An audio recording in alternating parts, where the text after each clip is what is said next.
Hey there, everybody. Just setting up the stream. You know what takes me longer than anything is just doing all of the like little pop outs and things like that I have to do because I'm pushing to where do I go now? YouTube, Twitch, Facebook, Kick, X. Yeah, I think that's all of them. So it's like 5 different platforms at the same time, and I just want to make sure that I'm interacting with as many chats as possible. I have a tool that collects 3 of them. But yeah, that's not it. People get really amped up. How's it going, everybody?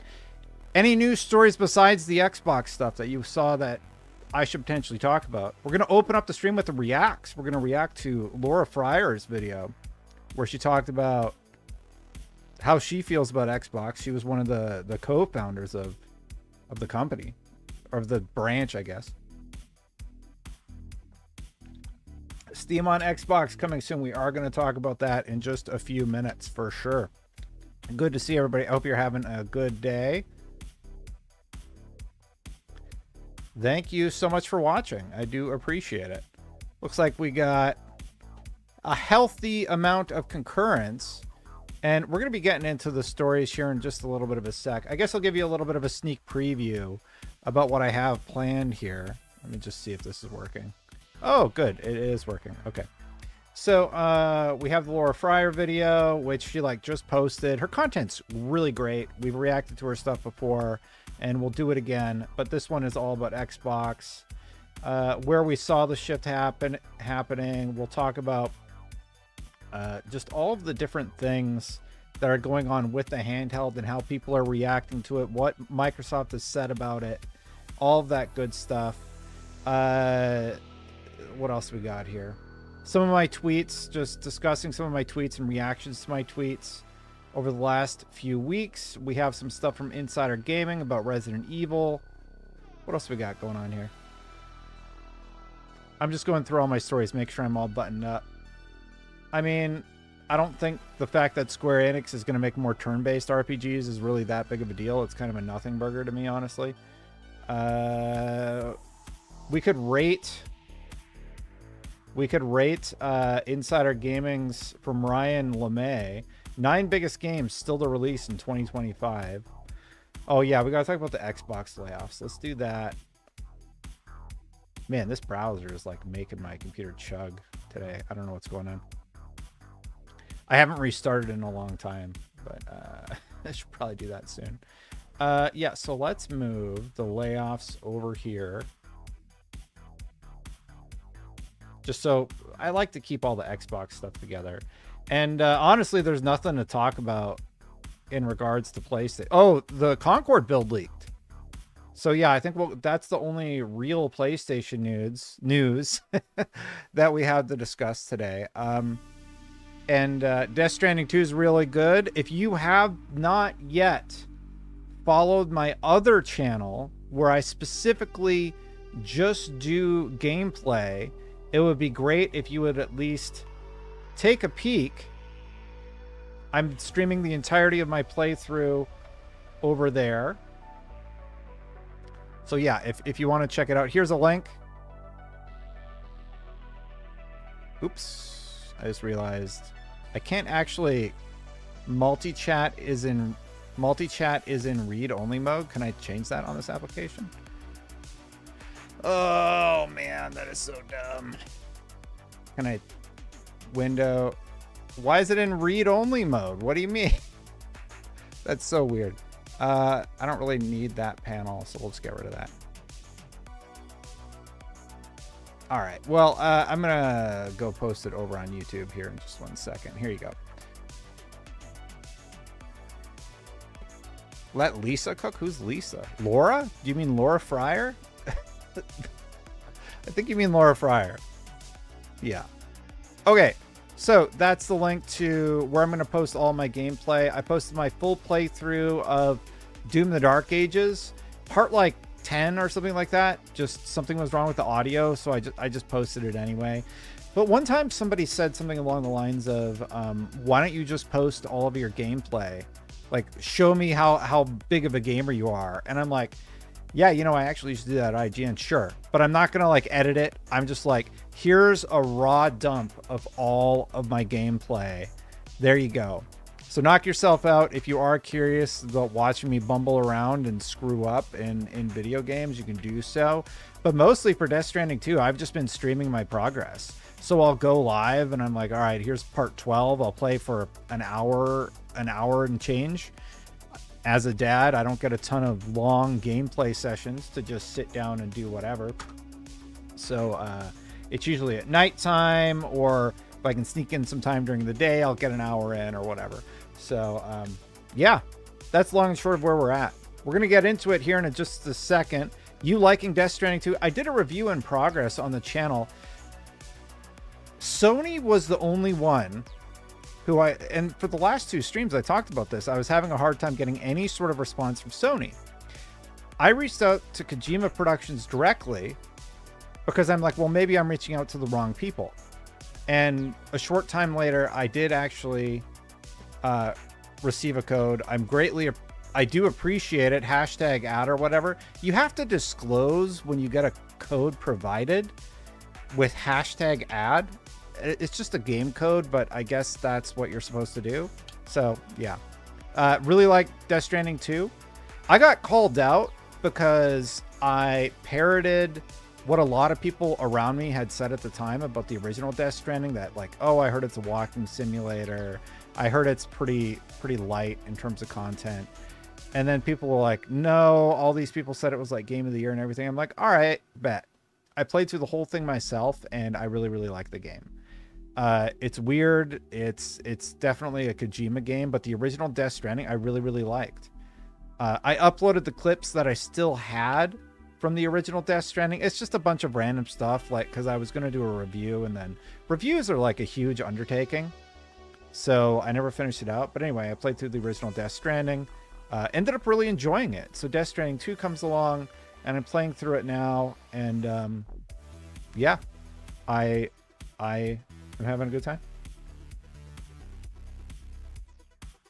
You can go check out my review in progress. That was at the 7-hour mark. I'm at like the 11-hour mark. I've had a lot of personal stuff going on that nobody cares about, but that's been going on. And you know, you got to balance life with gaming like everybody else. Okay, so I got to close some of my programs here. I got some garbage open, like Photoshop and stuff that's going to eat my bandwidth. And I do want to record reacts. Is the gameplay more or less the same?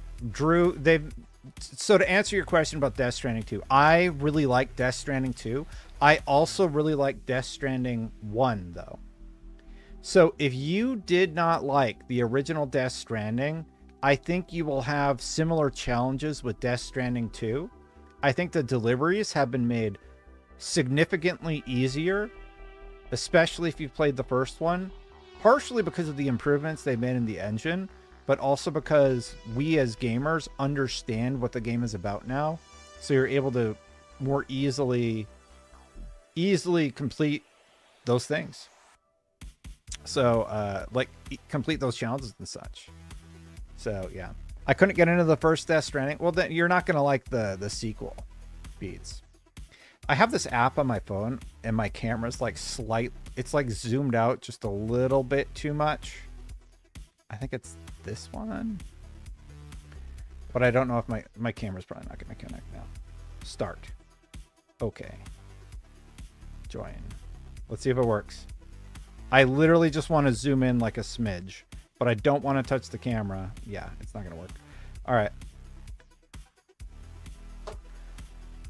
Believe it or not, I have a Sony camera. All right, hopefully this doesn't screw everything up. Boop. We did it, everybody. We did it. And then I just got to go boop. Okay, so Drew, who just said that?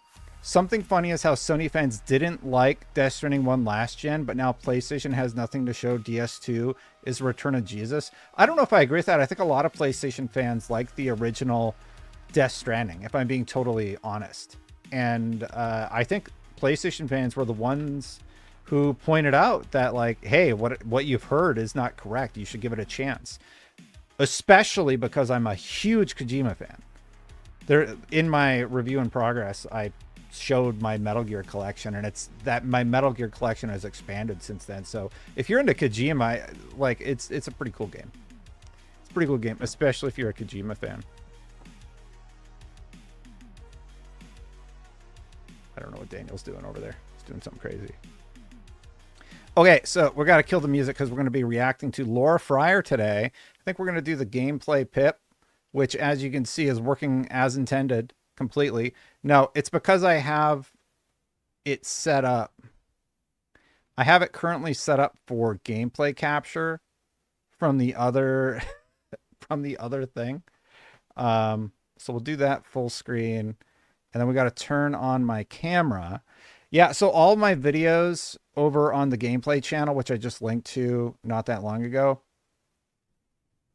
they're what's going on here? What? What? I have 5 different cameras on this layer and I can't find the one that I'm supposed to be using. All right, so we can fix this one. There. All right, good enough. So, all right, everybody. So this is Laura Fryer. Now, she is a former Microsoft executive. We're going to turn the audio on here. We're going to put her at like -16. And a lot of people have really appreciated this video. Full disclosure, I really like her content. I don't know her email, but I have asked her to do Save State Plus in her comments. I can't find her email anywhere, but if anybody knows it, send it to me, or Laura, if you see this for some reason, thedestinchannel@gmail.com. I would love to do a one-on-one with you. I've wanted to for a long time, and I think it would be good content for the both of us. Your channel is going to continue to blow up. Keep up the great work and keep at it. But anyway, that's neither here or there. So I'm going to try and record this and stream this. Hopefully it doesn't destroy everything. So we're about to sit down and watch Laura Fryer's The Future of Xbox. She had some harsh things to say about the current state of Xbox and where she sees Xbox going. So let's watch her take on the whole situation and hear what she had to say. If you watch the latest Xbox showcase, you can see that Xbox has finally landed on a strategy, a plan for the future of Xbox. It's the Xbox Anywhere plan. They're betting the entire business on Game Pass and leaving the hardware innovation to their partners at Asus. This wasn't surprising. Hardware is expensive to make. It's much easier to slap an Xbox sticker on an existing piece of hardware and call it a day. It requires very little effort in comparison. And if you don't care about console sales or exclusive games anymore, why bother innovating in hardware? I'll admit. I will say something a little bit funny that she's talking about. I have her set to 2x. We're just going to go ahead and, or 1.5x. We'll go ahead and change that down. I watch everything on 2x speed. I do find it funny that when they were making the announcement, they spent so much time talking about how they spent years of data and investigation figuring out, what if we just slap the Xbox logo on the little button there? And I found that so funny because it's like, we brought our best engineers together and we came up with putting the Xbox logo on this little button. Now, I am in the camp that I think the device is really cool. She doesn't, as you will hear, but let's get back into it. It's a great message for gamers. Who doesn't want to play their games with their family and friends on any device and any platform? But that's all it is. It's marketing. It's style, not substance. Just because you say something, it doesn't mean that you can do it. And it also doesn't mean that you won't change your mind. I mean, that is true, but they are doing it. After all, Xbox has been pivoting a lot lately. Yep, that's me. This is fair criticism. Well, too low or what? Remember when they talked about the importance of high-quality games, but then shut down the studio that made Hi-Fi Rush? What about Game Pass? Yep. I absolutely remember that. Let me know if her volume's a little bit too low. I can turn it up a little bit. She's kind of a quiet talker. But yeah, I do absolutely remember that. And we rightfully roasted leadership for this decision. Thankfully, Crafton came along and fixed it. One of the defining features was day one games. And now there are tiers that don't offer the feature at all. Last year, Phil expressed how $70 pricing could feel manipulative to gamers.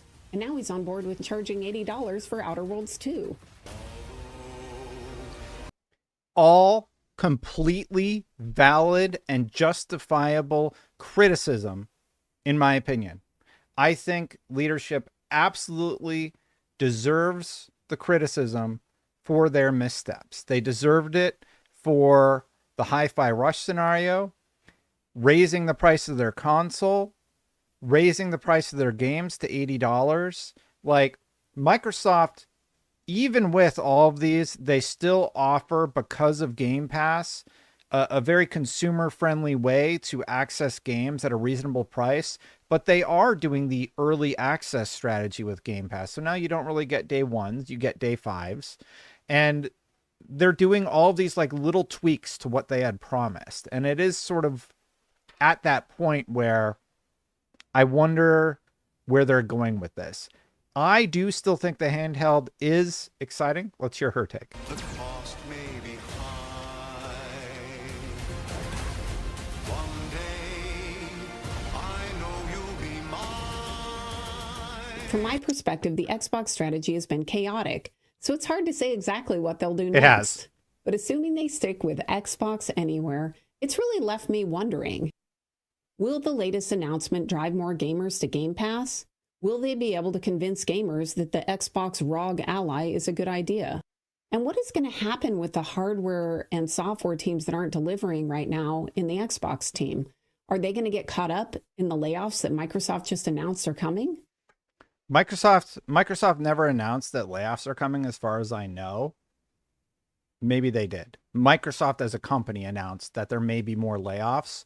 The rumors being reported by Bloomberg, but actually, we got to give credit to Tom Warren on this one because he broke it before Bloomberg. Bloomberg just corroborated it. And it's a big pet peeve of mine in the industry where somebody else breaks a story and then somebody else breaks the same story and then that person gets the credit. So Jason does great work. He had original reporting in his piece, but the credit goes to Tom. It was Tom and then Schreier corroborated it. So it's okay to like double report on a story. Like, but yeah, I mean, like, let's have the chain of events in order. And the reports are that Microsoft is about to get rocked with layoffs. Like, genuinely, I don't know what Xbox is going to look like after next week if all of these rumors swirling around are as bad as people say they are. I hope it's like 7 people, but they make it sound like it's like they're just going to wipe the whole slate clean. I mean, it's going to make my "what was even the point of Activision" video even more poignant. So let's get into it. For context, let's talk about why Xbox started and how it played into the strengths of Microsoft. I was working in Microsoft Game Studios on Crimson Skies when the console talks started. Great At game. that point, Microsoft dominated the office, but Sony owned the living room and was taking a serious bite out of the PC gaming market. When Xbox launched, there were at least 125 million PlayStations available, and there was a reason for that. Gamers could just plug in the PlayStation and the games worked. Yeah. They didn't have to worry about why that piece of software on their Windows system didn't play nice with the other piece of software and why their video card wasn't working or that they needed an updated driver. It was simple. And she's about to play the roast clip. And for a lot of people, they still look for that. They want that sort of seamless experience. Now, when I spoke to Xbox, they told me that the handheld has a custom version of Windows 11 Home. I believe they just said Windows Home, but it must be Windows 11 Home. And at first I thought that was good, but Laura has some insight here. I did pre-watch this one, but she has some good insight here about what's going to happen. This is how you share your games on PS4. Great roast.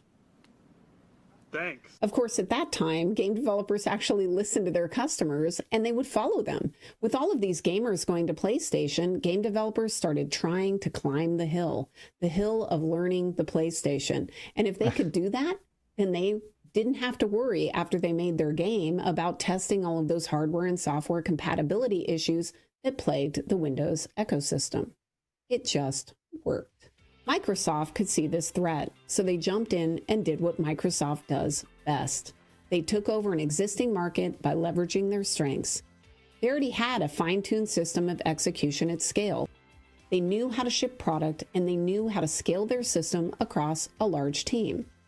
Yeah, Microsoft does deserve a lot of credit for that original box. The first Xbox, the OG Xbox, was definitely revolutionary in terms of what it was able to accomplish for the brand. And they did a really, really good job with that original Xbox. And of course, the 360 would iterate on that. And then something happened to them around the Xbox One era. It's just, they just really lost the plot. They lost the popular vote, which is the vote of people using their wallet to buy their products. And they just never got it back. The Xbox Series X is likely underselling what the Xbox One did in the same period of time. We've heard nothing but, hardware down, hardware is down, hardware is down. So, yeah. Luckily, Microsoft had already built a game developer foundation with Microsoft Windows and DirectX. The message for Xbox was simple. With a hard drive, you could build your game once on Xbox or Windows, and it would just work.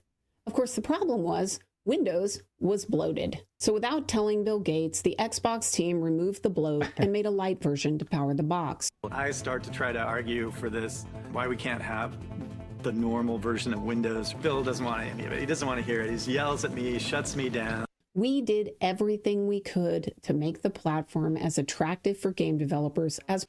You know what's really funny? I didn't think about this at the time, but like Bill Gates making them keep the original version of Windows, maybe the version of Windows that we're going to get today. Now, I know Windows 11 has a plethora of issues, but maybe this Windows Home version of Windows that we're going to get with the new Xbox will wind up being vastly better than what they currently have on the market. Windows 11 is kind of a mess from everything I've heard. I have Windows 11 and it's fine, but I do have issues with it from time to time. He yells at me, shuts me down. We did everything we could to make the platform as attractive for game developers as possible. We even hired 50 game makers into the Xbox Advanced Technology Group to support the game developers. The ATG team collectively had made hundreds of games, so we were great at translating game developer concerns into changes at Microsoft. We did whatever it took, and this focus on developers, it was a game changer. Wait, was that her? We were great at translating game developer concerns into changes at Microsoft. Oh, wow. I think that's her. Wow. Okay. Long time ago. Microsoft. We did whatever it took, and this focus on developers, it was a game changer because we attacked one of Sony's biggest weaknesses. They did not have great developer tools or support or documentation. Games sell consoles, and so in order to sell consoles, we had to win the hearts and minds of the developers. I could see that Xbox had a chance of succeeding. We were listening to developers, and we were building exclusive, high-quality first-party titles. We knew that platform adoption requires proof. People don't buy your new hardware if there's no reason to. Definitely a problem for the new Xbox handheld. And it worked. Well, hold on. So here's where I start to disagree with her. She says it's a problem because it doesn't have exclusive hardware. I think that's true to a point. The Steam Deck doesn't have exclusive hardware, though. So that same argument should be applied to the Steam Deck or the Lenovo Legion Go, right? So that's the one point that I don't quite agree on, is that people aren't going to buy the handheld. I'm not so sure. I do think it is a good value proposition. By 2012, Xbox was a multi-billion-dollar business, and they were a true player in the living room. Fast forward, and here we are. It's 1 year from the 25th anniversary of the Xbox, and it looks like they're abandoning pretty much everything that made the Xbox brand great in the first place. Let's start with the handheld announcement. I've seen mixed reactions, and that has me really puzzled because I don't see any reason why anyone would buy this piece of hardware. So the main reason I think people might buy the piece of hardware is because they will see it as a very easy to use interface that will allow them to have their whole content library in one location. You can have all of your Steam games, all of your Xbox games. You do eventually get access to PlayStation games. If they're multiplayer games, they're day and date. And Microsoft has basically indicated that this is going to be their strategy for the console also going forward. It is prohibitively expensive, though. This thing might cost more than the PlayStation 5 Pro. That is going to be the most difficult hurdle that they're going to need to overcome. Just like the original Xbox, it's built on Windows, a slimmed down version of Windows, but it's still Windows. So this isn't something new. And let me just admit my bias here. I don't like Windows. When I left Microsoft, I installed Linux on all of my personal systems, and I never looked back. Of course, as many pointed out after PewDiePie did the same thing, Windows is still needed for some games, so I created a dual boot machine for those cases. Incidentally, this line, the freedom of Windows, freedom? Windows 11 is forcing you to have separate accounts so they can track everything you do. Doesn't feel very free. And I don't have a separate account. Is that true? Like, I don't have an account for Windows 11 as far as I know. I never signed up for the OneDrive stuff. I just skipped that step. It pops up every once in a while. I'm just like, nope, no thanks. Oh, yeah, I would absolutely love to do an interview with Laura, in case you were wondering. So, yeah, absolutely. I just don't know her email or anything, but I have tried to reach out, and we just haven't been able to connect just yet. Thank you for the $5 really quick. Way to get a super chat. Snex said she glossed over the new mode of Windows launching with this handheld and said this handheld isn't doing anything new. This has huge implications. Yeah, I do think that the new handheld is pretty interesting in that it is able to use less RAM, and they told us that this is a special version of Windows. Back in January during CES, Jason Ronald also talked about how they are specifically building a version of Windows that is easier to use. And to take it a step further, I have actually played the thing. It's very intuitive. It's very slick. It's not Windows. You're not going to boot it up and see like a Windows desktop or anything like that. It's a gaming handheld. And if you choose to go into those deeper layers and mess with Windows, you will be able to. But I slightly disagree with her on that point. They are leaving a lot of their Windows 10 users behind because they require a chip to be installed on the motherboard in order for you to upgrade. All of these are great points about why Windows kind of sucks and why Linux is great. But I don't think it is. She's laying the groundwork to talk about other OSs on other devices which use Linux for the most part because it's so light compared to Windows. But I'm not like, we're not going to know until we get specific hands-on time with the piece of hardware and we're able to actually put it through its paces versus like say a Steam Deck in terms of loading time and everything. Microsoft, you do you, but freedom is literally the last thing I would use to describe the Windows operating system. So given the Xbox was already built on Windows, I don't see that that's really a big selling point. But that's okay, because it's really about the games. Just real quick, this part is so funny, where they're like trying to figure out how to put the button. Should we just... So given the Xbox was already built on Windows, I don't see that that's really a big selling point. Should we just throw an Xbox button on there? Yeah, I guess so. But and then there's another one like, what if we just put a big X over? Nah, that's too much. Okay, because they act like it was like so hard to figure out putting the Xbox logo on there. And I think it's fine. Like they're trying to, that part is like kind of marketing nonsense in my opinion about the button. It's just like, okay guys, like you threw the Xbox icon on that button. Got it. It's really about the games. Will it be Halo? Will it be the new Gears? Is there going to be a game so compelling that it drives me to adopt this new handheld? Well, here's the... Okay. You could make that same argument for any handheld, Switch 2 notwithstanding, because it does have exclusives, but most of these PC handhelds are exactly the same. Problem. Xbox doesn't do exclusives anymore. Even if True. Xbox delivers a crazy, great game, Xbox Anywhere means that I can play that game on any platform. I can play it on Xbox or PC. I may even be able to play it on the PS5 or the Switch. Yeah. So why would I buy the ROG Ally? And of course, delivering a killer game in a reasonable time frame isn't something Xbox is particularly good at right now. During the showcase, there were several games still in development that weren't even mentioned, like... Okay, she's about to get into a really good point. I just want to address her critique about the handheld not having an exclusive. So, yes, you will be able to play those games on PlayStation, potentially the Switch too. The handheld is an aggregator. It will allow you to play everything. Maybe like what's still exclusive on the PlayStation 5? Gran Turismo, Demon Souls. Everything else is coming to PC as far as I know. Like maybe I'm missing something, but as far as I know, that's the main selling point. And because it's Windows, that means any storefront, BNet, Epic, Steam, Xbox, Xbox Game Pass, Bloodborne, somebody talked about. Yeah, so there's not a ton of stuff. You could also have native integration with Discord. You can use it as a PC.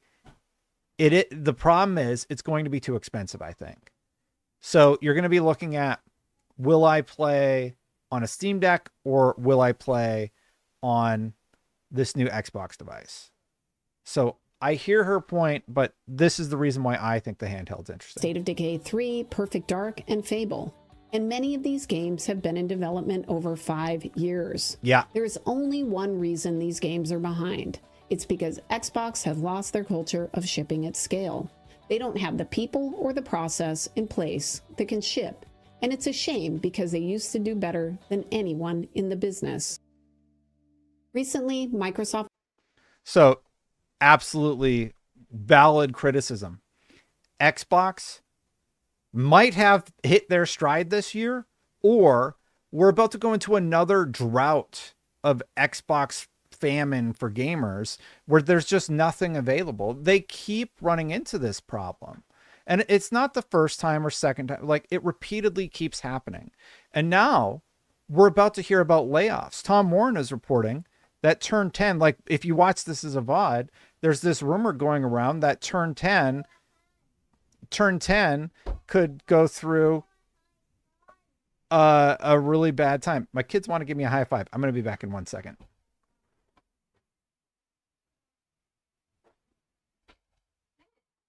Okay, yeah, you can't say anything. Yep.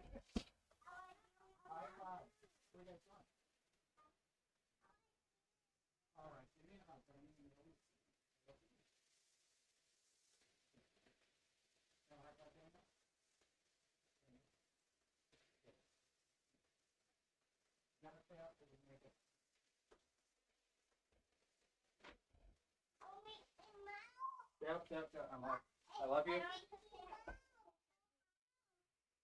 Okay, do it really quick. Okay, boys, you gotta go out, okay? My stuff's all falling over. Nate, you can't be in here naked when I'm live. Okay. I see. Thank you, guys. Those are awesome. All right, I'll be out in a bit, boys.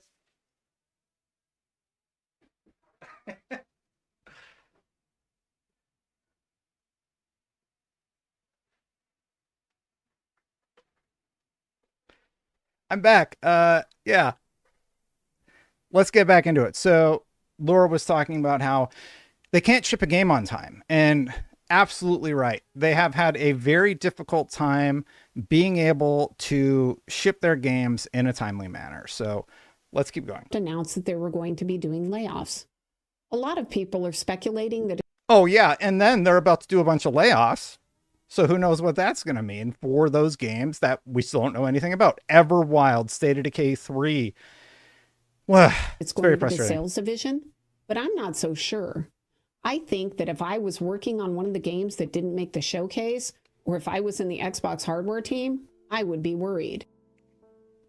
So there isn't going to be any killer game that... Why did you show that person? That's the lady from the trailer. Is she saying that lady's going to get fired?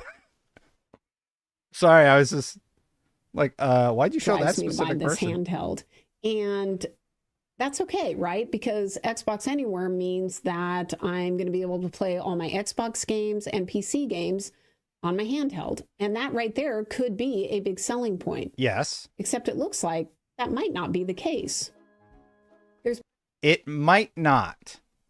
So the problem is a lot of people, and I've seen this a lot online, where people are like, it's not going to run your Xbox games, your existing library. However, Xbox specifically stated that it would, that you would have access to your existing library of games. Whatever solution they are working on for that, it needs to launch with this thing. If it doesn't, this is a good point. But Xbox has said it will. So if it doesn't, they're going to get roasted. Rightfully so. And it will be criticized. But they've said it will. So now we're in this point of time where some people are saying it will, some people are saying it won't. And I'm not really sure. I'm not really sure. But I don't know why people think it wouldn't, because Xbox said it would. So, yeah. Been some confusion on this point, but from what I can tell, pure Xbox is correct. You won't be able to play native Xbox games, only native PC games. This isn't great, in my opinion. So that's accurate, I believe, for the current build. But this thing doesn't come out until what, the fall. So there's a chance they're working on a solution to this. But we'll see. If Xbox Anywhere means I should be able to play all my games on the handheld device, then darn it, I want to play all of my games, not just my PC games. Agreed. I agree with her. Further on in the article, they say, let's hope we might get native console games in the future, but it's not something we're expecting right now.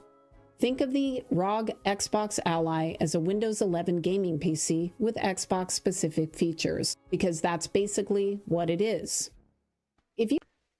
We don't...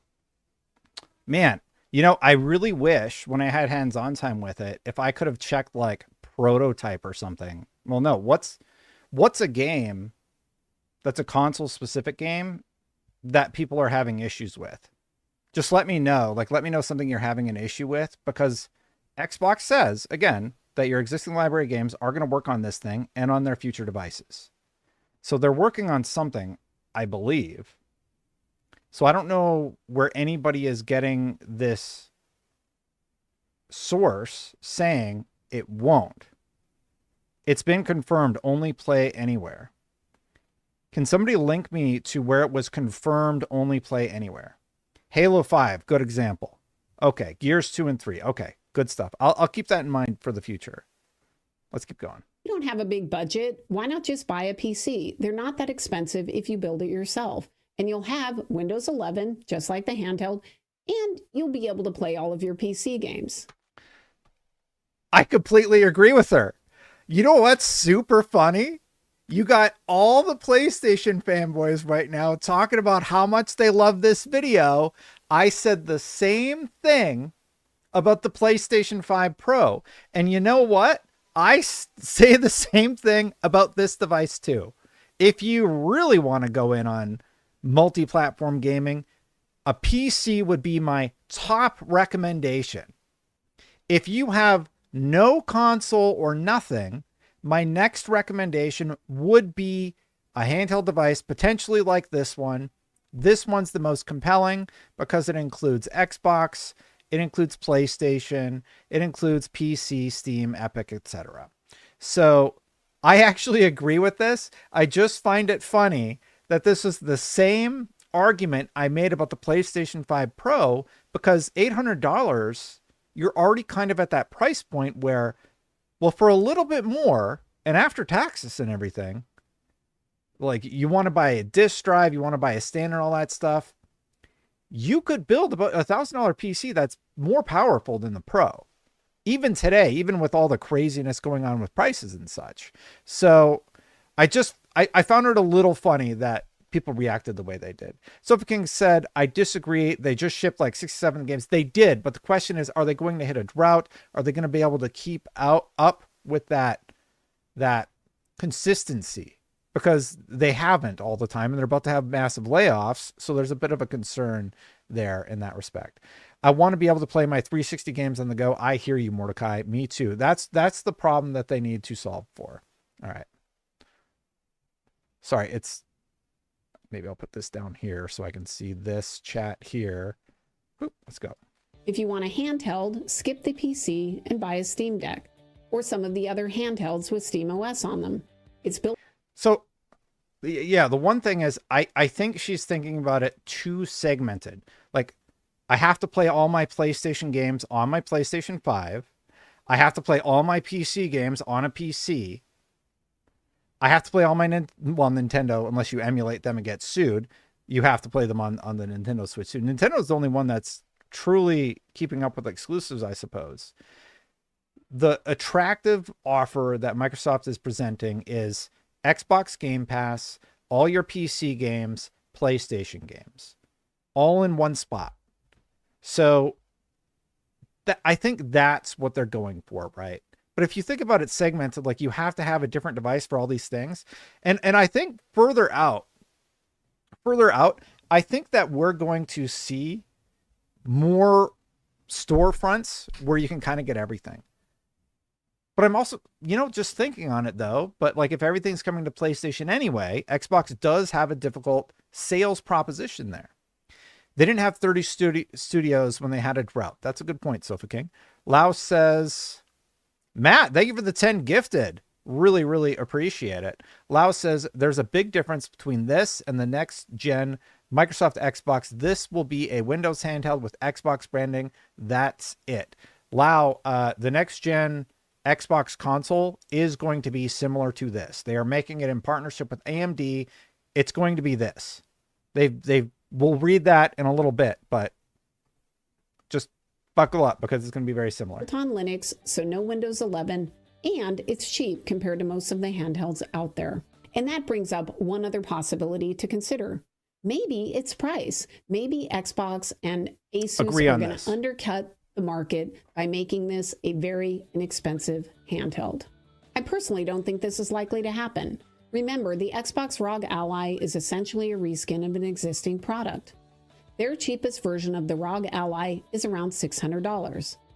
I assume that both Xbox and Asus don't want to lose a lot of money on this new device.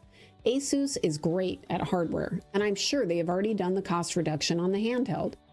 You see, with hardware, the post-launch plans are almost more important than building the initial product, because in hardware, the game is price reduction of all of the parts, because then you can make a profit in years 2, 3, and 4 of your console. The ROG Ally has already been through this process, so it's very unlikely the price is going to be the thing that they will be able to lower. Oh, it's going to be expensive, y'all. It's going to be very pricey. I believe the lowest rumored prices I heard were $500 for the less powerful handheld and something like $700 for the more powerful one. And those were like the biggest value proposition that I saw.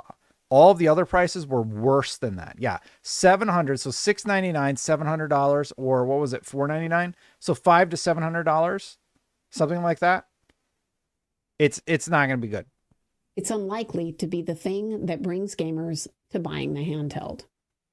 The Xbox Anywhere message sounds great on the surface, but in reality, it's just marketing. It's style with no substance. Unfortunately, that's the part I disagree with. Of course, it's marketing. Everybody's doing marketing. Like all the companies are doing marketing. So that part, obviously true.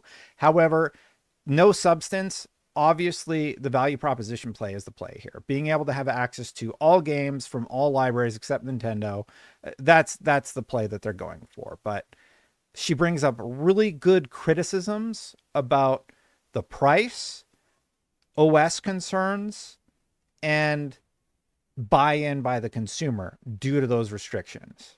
So, yeah. I don't think marketing's going to be enough. There's literally no reason to buy this handheld. Obviously, as one of the founding members of the Xbox team, I'm not pleased with where things are today.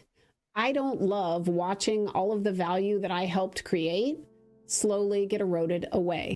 I'm sad because from my perspective, it looks like Xbox has no desire or literally can't ship hardware anymore. So this partnership is about a slow exit from the hardware business completely.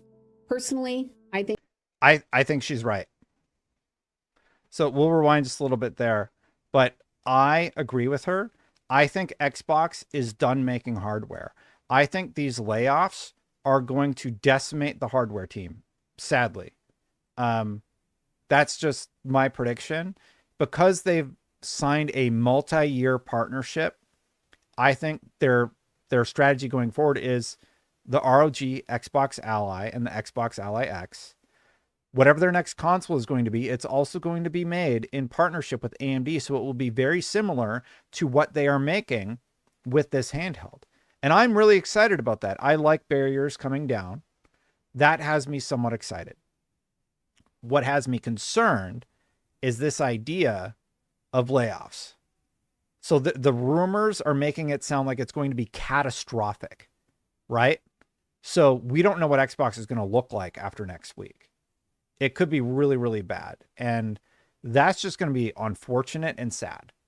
So let's see. slow exit from the hardware business completely. Personally, I think Xbox hardware is dead. I think she's right. The plan Good sign. appears to be to just drive everybody to Game Pass. And let's be clear, it has a lot of value. I'm thinking that might be why they decided to charge $80 for Outer Worlds 2. The developers have been clear that they didn't make that decision. And here's the thing, maybe it will work. Xbox has a deep portfolio. The remake of Oblivion was obviously a huge success, and they can continue to outsource that work to external companies and make a lot of money releasing their older games. Yeah. Older games from an era when Xbox knew how to build them. But what is the long-term plan? Where are the new hits? What will make people care about the Xbox 25 years from now? Very good question. Here's the thing.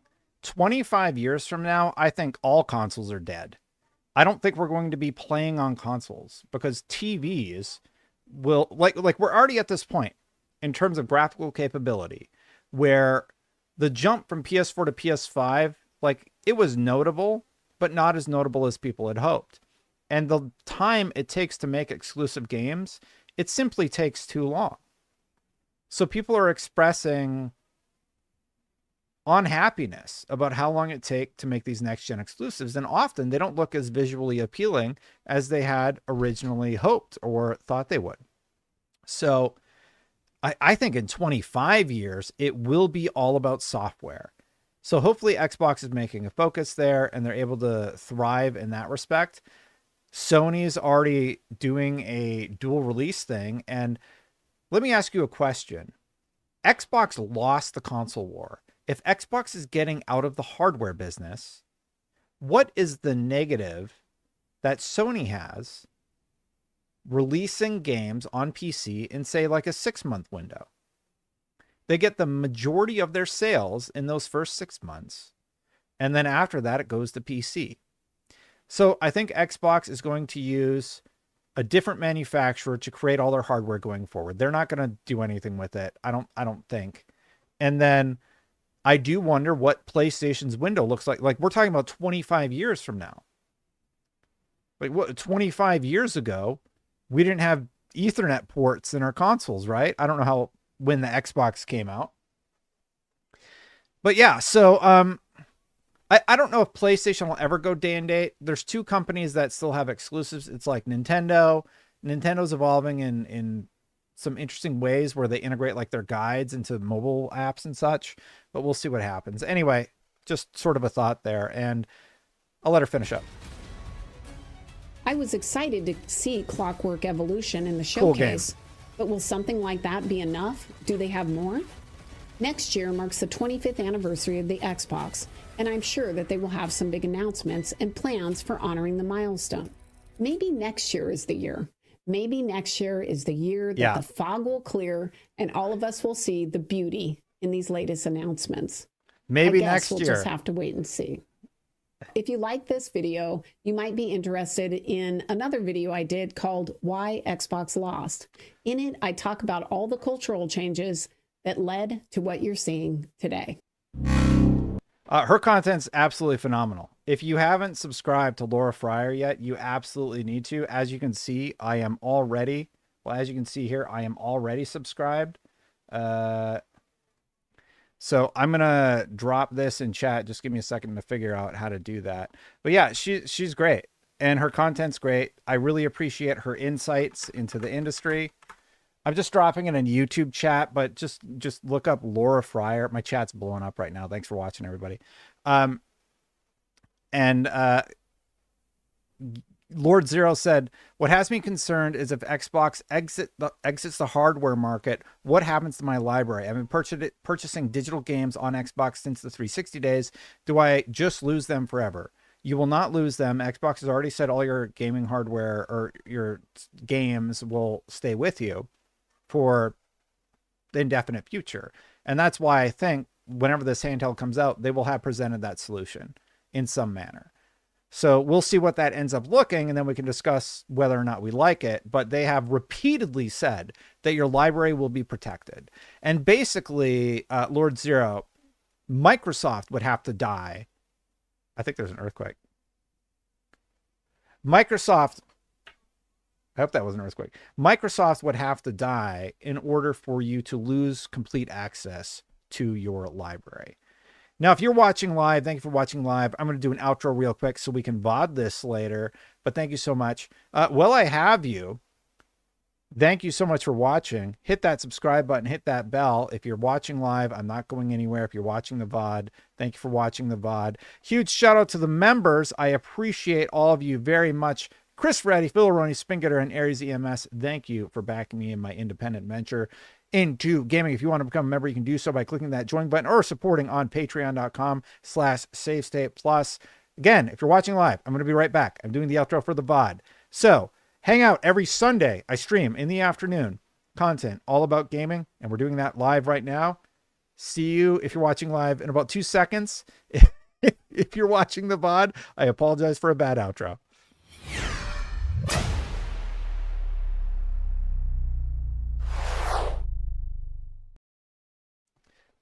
All right, so that's the VOD. I am going to have to edit it because what? The kids ran in like that. So good video. Laura Fryer's great. I appreciate her perspective. There's a few points she made that I didn't necessarily agree with. So a few small things that I didn't quite agree with, but I think her insight should be listened to and respected, honestly. So Gene Park talked about Ryan McCaffrey's article from May 9th, 2024 over on IGN. It's no longer Xbox, but Microsoft Gaming. May 9th, 2024. That's what he was told. Since then, we have seen a drastic shift in the strategy and what Microsoft is doing. What's going to happen over the next few years? There were rumors. I saw that Phil Spencer might get some sort of recognition at Gamescom, for example. I think that Phil Spencer, he's already really close to retirement, isn't he? So I think that Phil Spencer could potentially be retiring and somebody else could be taking over. Or he's here for a few more years. Like, at best, we have him for like, what, 5 more years before he's retirement age? And then that's it. Oh, yeah. So like he's going to retire, and then who knows what's going to happen. Now, all of this sort of kicked off because the Xbox Insiders program launched, and it showed what I had already confirmed when I played this, which was the fact that Steam games, including PlayStation games, would run on this device. I said that this is likely what Xbox is going to do 10 months ago. I talked about this 10 months ago and how I thought, you know what?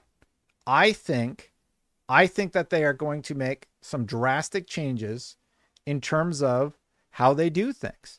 And they're going to work to tear down those barriers. And Tom Warren's posts, basically, where he said, PlayStation PC games on Xbox. Yep.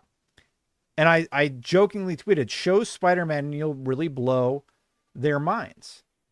The thing I don't get about PlayStation fans is this. More players will get to play amazing PlayStation games. I think that's great. And honestly, you know what? I wrote a whole script about it. We're going to plug in my prompter and I'm just going to do a VOD right now. We'll see if it works. Okay. This might break everything. If it does, try again tomorrow, everybody. But I wrote a whole script that I was considering about this. Let's see what happens. Don't break. Don't break. Don't break. Don't break. Did it break? Did everything get ruined? Okay. Whew. We did it. Okay. Give me a second. I should have plugged it in before opening it up. So give me just a second here, okay? And we'll do another VOD. I'm trying to double dip here. We're trying to do a stream, and Destin's trying to get a little bit of production done while we're doing the stream. So I proofed it last night, and I'm feeling up to reading it. I just got to find it here. Give me 1 second. So I talked about this a little bit, and we can record it live. Let me see here. It starts here. And then I can VOD it out later and edit it.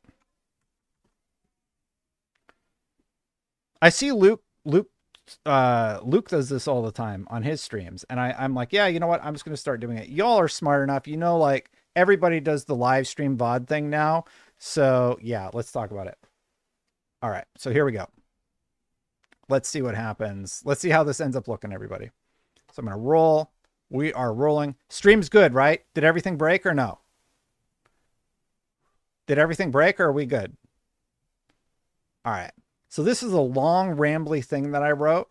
We're going to get into it. I don't see anything happening in chat. It's good. It's fine. Okay. Everybody was just on the edge of their seats. They're so ready to hear what I say. All right. So this is a scripted thing I did. Let's go for it. I wanted to talk about the Xbox news that's been going around lately. On the one hand, there's this interesting handheld and massive strategy shift from Microsoft. On the other, there's rumored layoffs. To say it's a mixed bag would be an understatement. On the one hand, Xbox is about to release this handheld in partnership with AMD that will tear down a lot of the barriers that gaming has had for years, allowing any storefront on the device.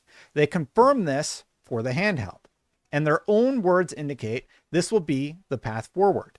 This would mean that the handheld and future consoles will put PlayStation titles that have made their way to PC.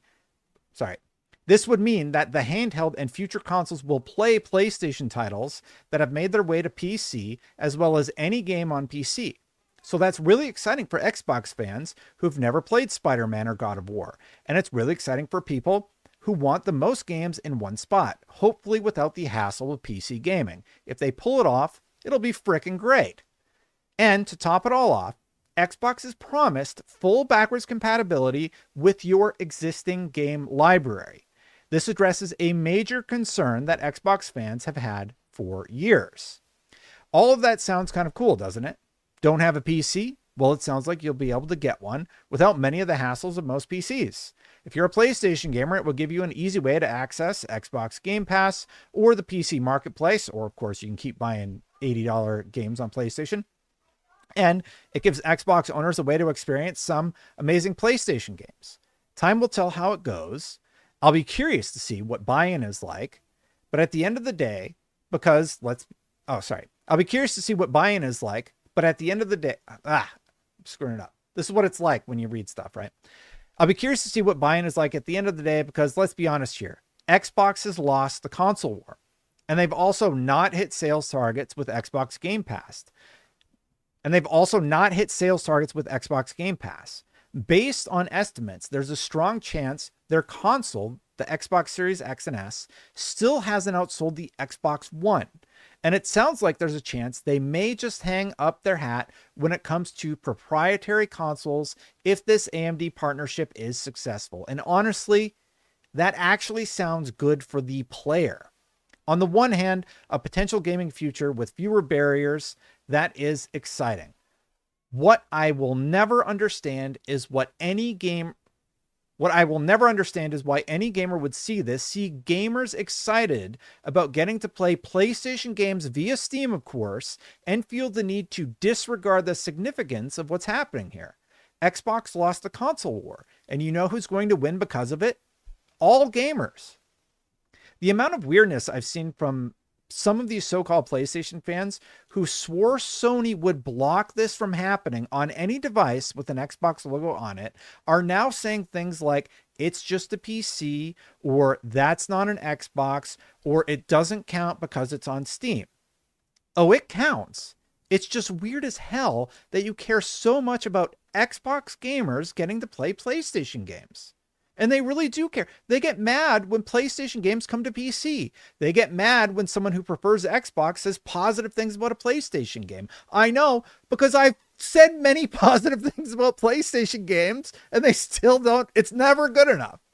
It's actually crazy to see time and time again. When Gears was announced for PlayStation, you know what I said? I can't wait to play with fans on PlayStation. I will wreck you. It'll be a lot of fun. Like that's the vibe that I like. See, that's the thing they don't realize, though. People who love gaming don't care. Real gamers aren't threatened because more people can play their games. Players who just want easy access to as many awesome games as they can are looking at this and thinking, hey, that's kind of cool. I get everything on Xbox Game Pass, and I get to play the PlayStation games fans have been raving about. That's phenomenal. Sadly, bad actors specifically out there would be quick to remind you that this doesn't count. This isn't that big of a deal. This is not an Xbox victory. Microsoft won't make any money. And again, the part they miss is that none of this is really about Xbox winning or losing. Xbox lost against the consoles. They're doing something different now, giving gamers an easy way to play great games from everyone except Nintendo.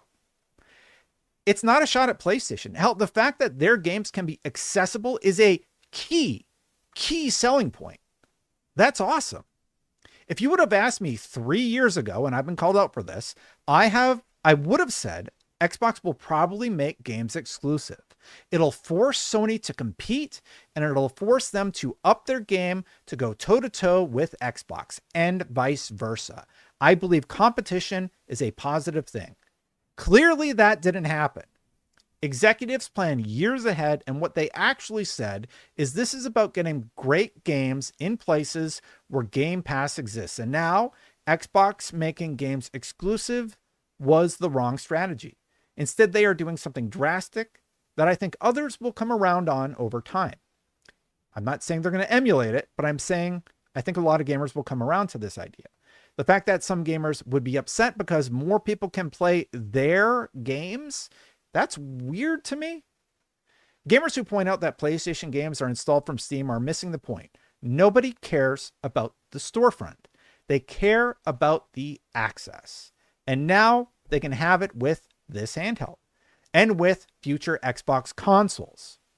What's really going on here is for years, PlayStation, Nintendo, and yes, Xbox have locked their exclusives behind a console and often a paywall to even access the internet. They've tricked so many people into loving a restrictive and cost-prohibitive ecosystem. All of them have done this. Now, when this comes along to threaten it by changing things, some people just don't get it, I think.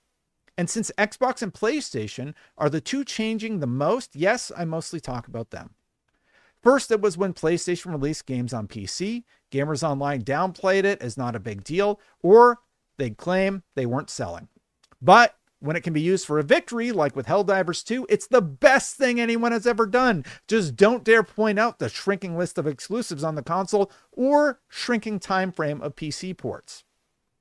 It's only good when it makes PlayStation look good. Not when other people can play the amazing games PlayStation fans claim to love. Spoiler warning, most people playing those games, spoiler warning, more people playing those games is a great thing, isn't it? Maybe you can explain in the comments why every darn time a PC gamer talks about liking Death Stranding, Horizon, God of War, or being excited about Spider-Man, some feel compelled to bring up the fact that you played it first instead of celebrating the fact that more gamers get to share that love with you. That's what really bothers me. And on the Xbox side, Xbox was done when they stopped having exclusives. Gears will never go to PlayStation. Halo never. I think Halo and a lot more is going to PlayStation, by the way. So Xbox fanboys, you'd also better buckle up. And now it's this change in strategy from Xbox that has ruffled some feathers. I challenge you to ask yourself, why do you feel it's important to say that PlayStation will block this from happening? Something we now know is completely false. Or to claim it's not an Xbox when even the CEO stands in front of you, stands in front of a camera and tells you it is. Or to argue about what is a console and isn't when the word console is literally written on the device. Calling a handheld a console has been nomenclature for some time now. Every major retailer, Walmart, Target, they all call the Switch 2, the Steam Deck, they're all called consoles.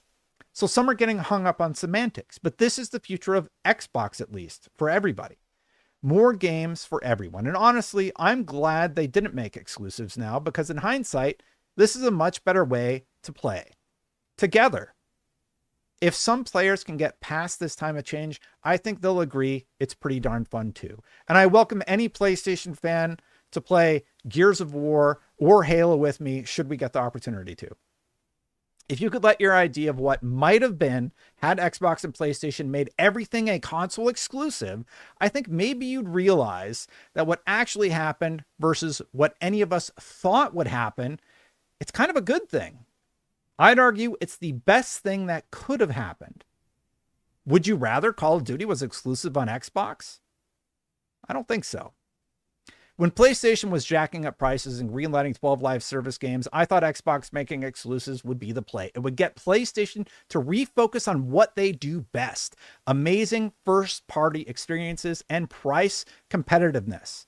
That clearly didn't happen for either company. Instead, PlayStation realized releasing multiplayer day and date on PC works best, and making good PC ports a year and change later would allow a new market to experience their games and keep profit margins high. And inversely, after losing the console war and failing to see better sales than their previous Xbox console, Microsoft seems to be dropping the hardware game in favor of smart partnerships with even fewer exclusives. And at the end of the day, you know who wins in both of these scenarios? Gamers. And at the heart of most of my thoughts is that. Is this good for the most players? In this case, the answer is an emphatic yes. PlayStation fans get their exclusives. Great. They like that. They can keep doing that. Xbox fans get to play them a while later on their devices. And PC gamers, well, they just keep winning, don't they? So here's to a new era. It's going to be weird for a lot of people. Xbox exclusives are basically done. PlayStations are timed to the console, and Nintendo can apparently do whatever the hell they want. That last one may not be the best, though, if I'm being totally honest. For the most part, gaming is going to be very different, especially in terms of what Xbox does, and I'll be here to follow the twists and turns of it as it goes. Now, I have to say that all of that excitement is soured by the rumor of massive layoffs to hit Xbox any day now. They could have happened after I post this video. Rumor from reputable people in industry are that teams across the globe are going to see sweeping changes, incredibly disappointing to hear, after reports of revenue growth and a stock price that's surging at the trillion-dollar company. But at this point, you know, if you're getting some good Xbox news, like this interesting new strategy, a swift kick in the nuts is right around the corner. That's basically been Xbox's MO for years now. But that's my thought on the current discourse and conversation that I've seen online. Let me know if I missed anything in the comments below. If you're watching live, this is the part where I do the outro. Don't tune away. I'm going to read all the super chats and everything. I'm just going to do the outro so I can VOD this out really quick, okay? Thanks, everybody. I hope that was a good read. Anyway, thanks for watching. Hit that subscribe button, hit that bell to know my content goes live. I do greatly appreciate it very much. If you want to become a member, you can do so by clicking that join button right down below or supporting on patreon.com/SaveStatePlus. Big shout out to Christopher Eddy, Phil Aroni, Spingetter, and Aries EMS. If you want to see my last video, check out my impressions of Death Stranding 2, which I am very much liking, and I'll see you for the next one. Bye for now, everybody.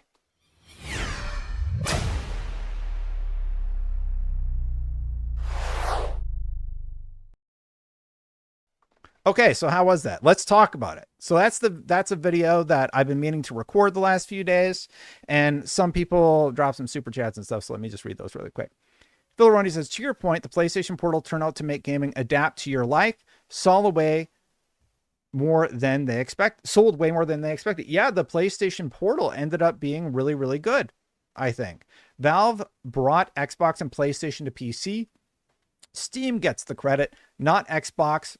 Good point, Joe. I actually agree with that. It is great. I love Steam, but Xbox hasn't done anything. Yeah, I mean, I don't know. I don't really have a good argument against that right now. I suppose maybe that Xbox is making the device where you can do all that stuff because you can't do it on the Steam Deck, as far as I know. Did I get anything wrong with it? Yeah, and the thing that really bothers me is like Laura Fryer makes this great video talking about her concerns, and I think that's a really well thought out piece. She makes some really great points and compelling arguments. I really, really love that type of content, right? But online, 4 months ago, everybody was complaining that maybe PlayStation's going to block games from running on a PC. Yeah, okay. That didn't happen. And then it's just like, it's just this moving target of what does PlayStation do? What's whoever going to do, right?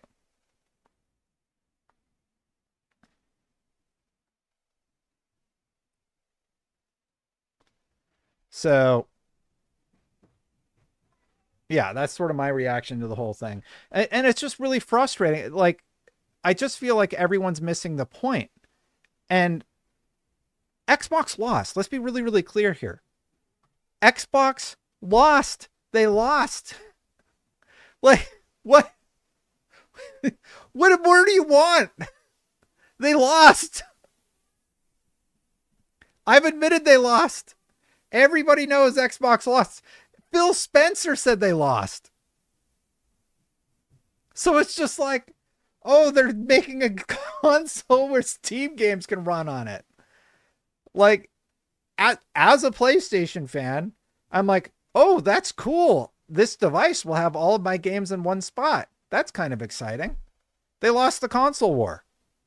So they're making games now. That's great. The only thing you are doing here is a lot of promotion for Steam. Good job. Steam's great. I don't have a lot to, I think Steam could pay developers more. The 70-30 split. It's 70-30, right? Or is it 60-40 on Steam? Yeah, so they lost the console war, but they own a lot of IP. And hopefully they utilize those IP. My what was the point of Activision video was all about that. Like, why aren't you leveraging all these IP that you bought? I normally unplug the teleprompter because it acts as a second monitor. It's super annoying, but I'll just leave it up. Now, I read this one, and I did want to address this point because I was curious about this. Shane Carroll May, thank you for the Legendary Plus tier. I do greatly appreciate it. I have to update the YouTube tiers again. I got to figure out something that works. Because uploading to YouTube and to Patreon, and then the Patreon upload fails, and then doing an audio export, but I can't upload audio only to YouTube. It's like so annoying that it just takes up so much time. I just want to do like one YouTube upload that goes everywhere. And I got to figure that out. But that's been the trickiest part to like address everything that the patrons want and the members want. So I got to figure out a way to merge everything into one easy to do thing. Here was the thing that Laura Fryer referenced earlier. No, the ROG Xbox Ally handheld doesn't play native console games. We're seeing a little bit of confusion doing the rounds on social media about whether the newly announced ROG Xbox Ally handheld will play native console games or not. And the answer is that it doesn't, at least not as things stand. So not yet, but Xbox said it would. Anyway, this is a Windows PC handheld that's designed to play native PC games, which means you can still play games from the Xbox PC app and PC Game Pass, as well as stuff from Steam and other launchers, but not native console games. I mean, of course not. it's not it's not like a 360 console. It's a handheld console. Yeah, that's okay. I get why people get confused when you say console now. I kind of get it. Matt, thank you so much. He says 39 months of membership. I think this is about Windows. Steam OS could be a threat by pushing Steam on Windows Lite devices. They are working to fend off Steam OS. It's a good point. It's a handheld, but the sticker on the back says handheld console handheld. It like, here, let me just show you. What's a handheld? Steam Deck. Okay, so let's go to Amazon.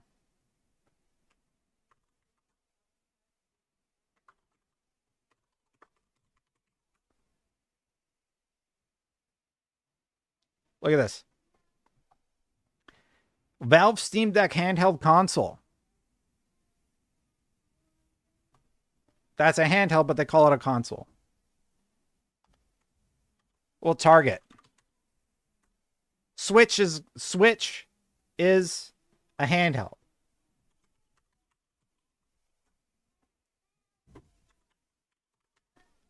Is Switch a handheld? What's another handheld? Nintendo Switch 2 console. It's not a third-party seller. It's the Amazon link I found. It's the first result. Brand generic. Somebody said this is a third-party seller. It just says brand generic. I don't know. Only 9 left in stock. Oh, ships from BLZ.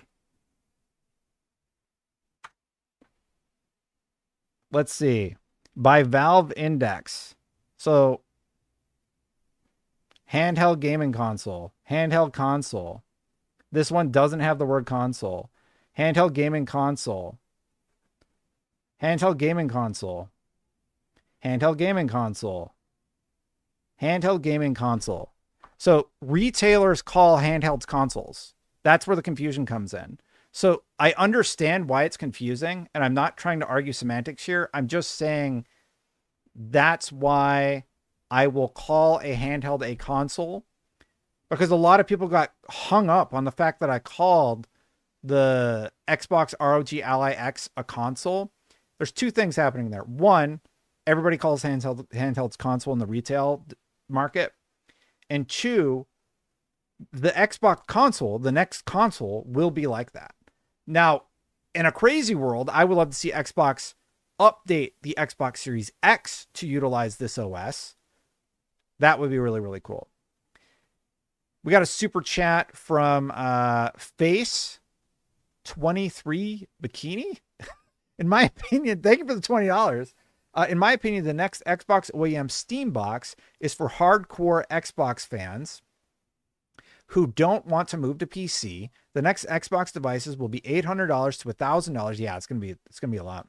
It will not capture the casual market. People on PlayStation not switching because of library.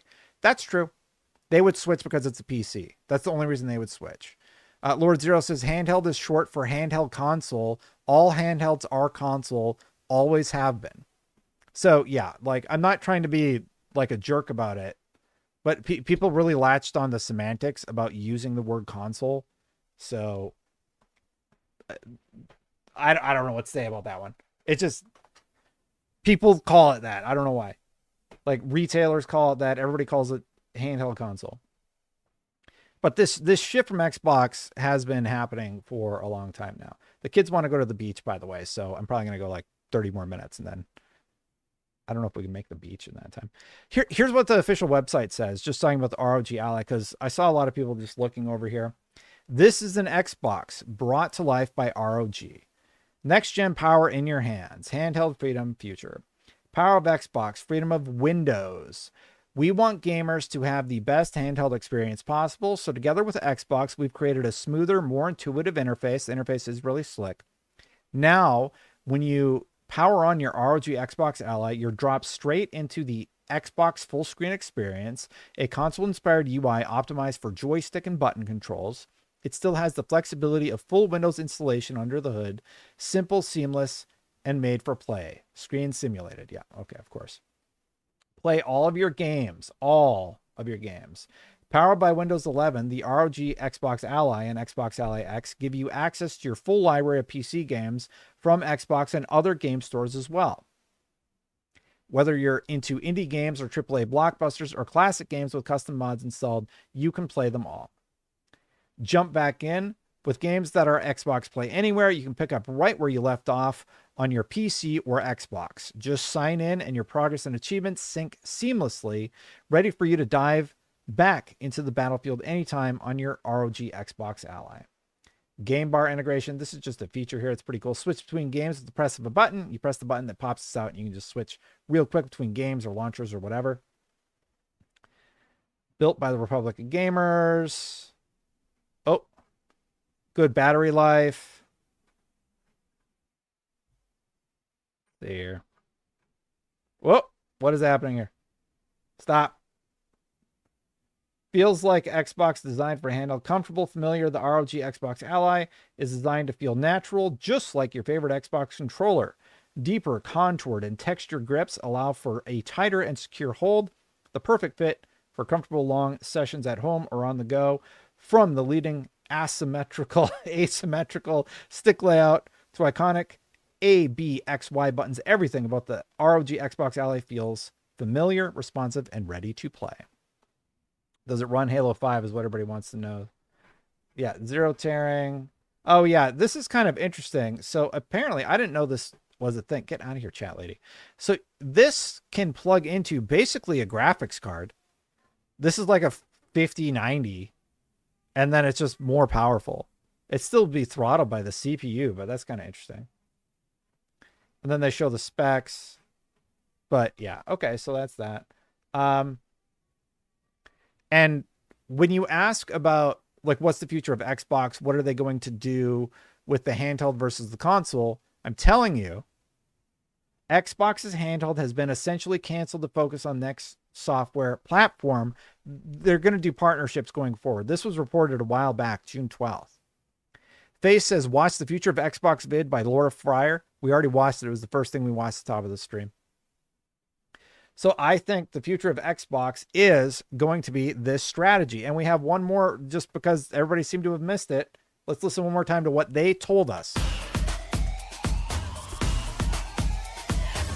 At Xbox, our vision is for you to play the games you want with the people you want, anywhere you want. That's why we're investing in our next generation hardware lineup across console, handheld, PC, cloud.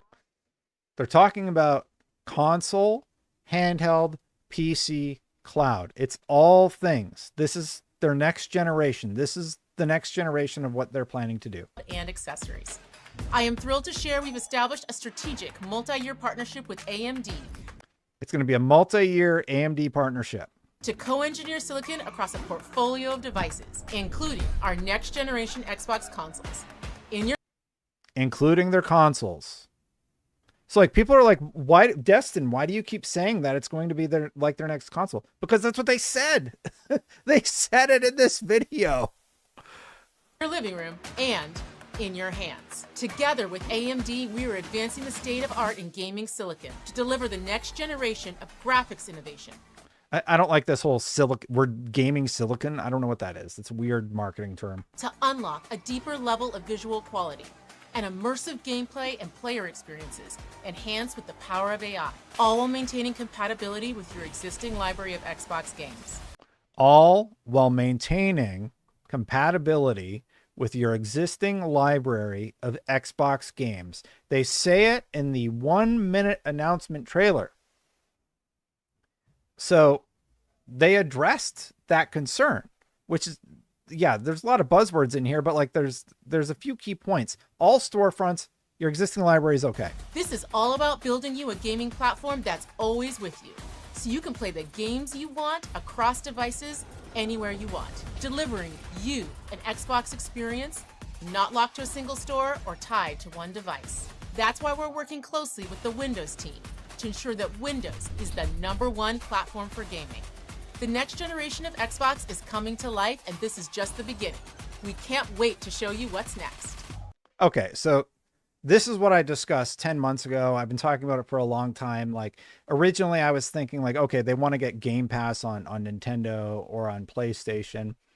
Really by releasing their games on PlayStation and allowing you to synchronize your saves there, you can buy Sea of Thieves, for example, and get a handheld or get whatever their future console ends up being and play that game anywhere. There are some games like chat's calling out right now that Halo 5 still doesn't work multi-platform. So there's always that challenge. But to be clear, the concern about all of this is, will my games work? Answer is yes. Will I be able to play PlayStation games via the Steam store? Yes, that's true. Nobody's refuting that it's the Steam store. And I saw people are just latching on to all this weird stuff. Oh, well, it's only available on Steam. How does that make Xbox money? I don't care about Xbox making money. Like, why do I care as a player how much money Xbox does or doesn't make, right? I care about the feature set of the device.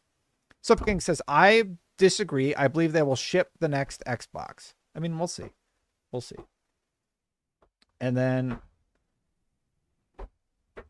real quick, Daniel, who's knocking, guys? I might have to call a stream a little bit early. I think they want to get out of it. I think they really want to go to the beach. There was, let me just look through. I think there's like the major story that we need to talk about the layoffs. And then I'll call it a day. The Concord build, it's sort of whatever. I'm a little indifferent on the Concord build. So Tom Warren reported this a while ago. Microsoft planning major Xbox layoffs next week. So this could be coming next week. And I think this is a good spot to close the stream. This is really bad. And this says that Xbox doesn't know how to run their business, or Microsoft is forcing them to make these decisions. I am not going to give them a pass on this. I'm going to roast them like every single person should. You're a $1 trillion company and you can't manage your gaming division. Figure it out. If this is the result of you taking on too much, then what are you doing? Like, what is happening? The beach thing is a late last second developments. Like in the last 20 minutes, the beach thing came up. We were supposed to go. We talked about going this morning. Anyway, it's just a thing. Layoffs were inevitable. They bought all these studios. They're going to consolidate and trim dead weight. It's business. I hear you on that. It is business. I don't like it. I don't think this is, well, we'll find out why. I think here's what's going to happen. I think their hardware business has failed so spectacularly that they're just going to axe a bunch of hardware stuff. And then all the people who are underperforming are also going to be impacted by this, or people who've had a game in development for like 9 years. So yeah. And I see the constant criticism. You cheered on the consolidation. Okay. What would have happened if the consolidation didn't take place? Bobby Kotick said clear as day, hey, if this consolidation doesn't happen, we're going to fire a whole lot of people. So just like when Sony purchased Bungie and Bungie was eviscerated, which I criticize them for, I will criticize Xbox for this decision and Microsoft for this decision. But to act like Activision wouldn't have had layoffs I just don't agree with that. Bobby Kotick would have eviscerated the company. So the only reason people point that out is because they don't like Xbox, or they're a fanboy, or they don't like industry consolidation. So if you're just anti-industry consolidation, sure, whatever. I mean, to me, I'm a bit of two minds of it, right? On the one hand, Bobby Kotick was selling the business. Somebody was going to buy them. Microsoft bought them. So now Microsoft's the bad guy because Bobby Kotick wanted to sell the business? That I don't get. I'll say Microsoft's the bad guy because they didn't know how to manage the business. but Bobby Kotick would have also eviscerated. So it's like damned if you do, damned if you don't, right? It is what it is. Yeah, I mean, it's bad. I agree with you on that, Nick. Like, it's a bad situation. It's bad when Sony did it. It's bad when Xbox is going to do it. I think Activision would have been in big trouble had they remained independent. I don't think it would have been any like sunshine and rainbows for Activision, right? So yeah, stop everything and play my theme song. I don't have your theme song, P. What's your problem with Xbox? Play your PlayStation. God Emperor says, I disagree. Anyway, yeah, people get fired. It sucks. The whole industry has been rocked. Like EA had layoffs. Everybody had layoffs. Xbox, I'm worried about this one. Like everybody's making it sound like it's going to be the worst thing. So yeah. Yeah. Well, Bungie's, I blame most of what happened with Bungie on honestly, Pete Parsons, because he's the leadership at the company. He's CEO, right?